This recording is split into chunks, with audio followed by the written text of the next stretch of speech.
To be honest, it's so much easier to record a video and so much quicker than it is to sit down and write everything down. I was wanted to share with you, I was watching this video about marriage, and it was breaking up Genesis 2:24 about leaving and cleaving and becoming one. And as he was talking through the video, it hit me how it really is talking about our relationship with Christ and the things that we need to do to have a better relationship with Him.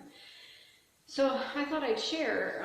This week, the one I was thinking about was leaving. He was talking about Genesis 2:24 and how you're supposed to leave your mother and father.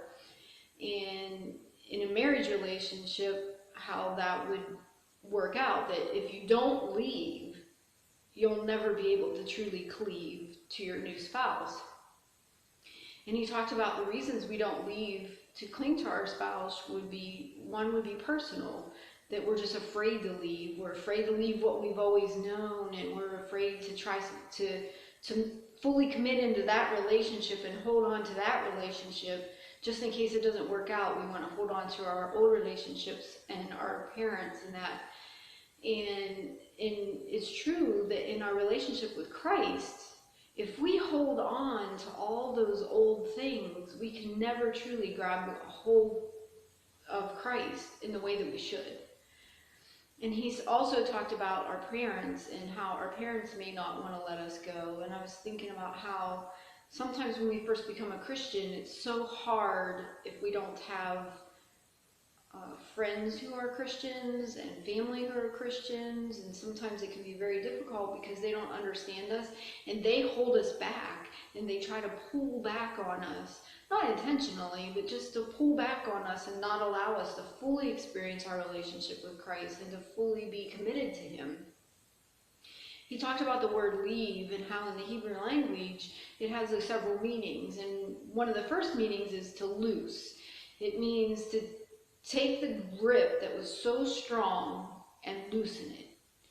And how when we become married to our partner, that we need to let go of our old way. It's no longer our home to go back to our parents. Our home is where we've established a relationship and a home with our spouse.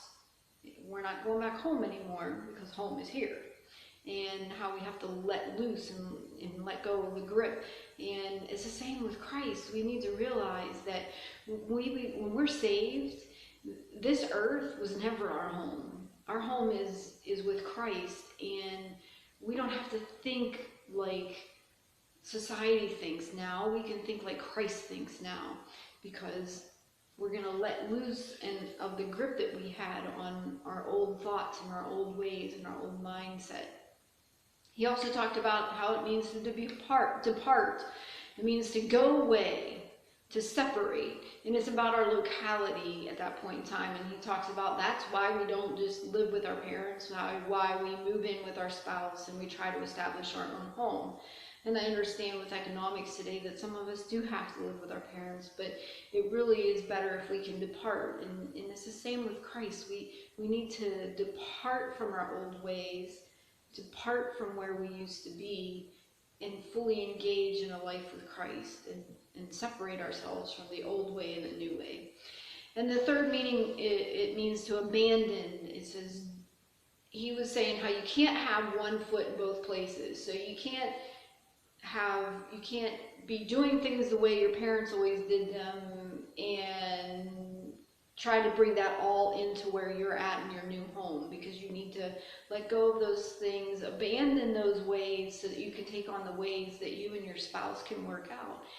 And that you can't bring them with you. Like, you can't literally have your parents move in with you and keep that relationship as tight as it was and have room for your spouse.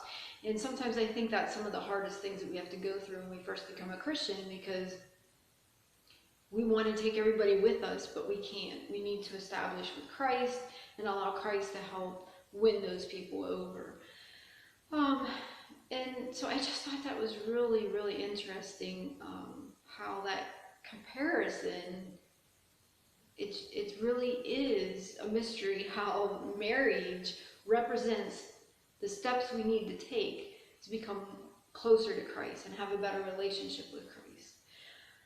He also talked about how we need to leave physically, financially, emotionally. And again, I thought about our relationship with Christ and how we need to give up our emotions, give up our finances, give up the things that we've done in life, and just give it all over to Him and live for Him and for Him alone.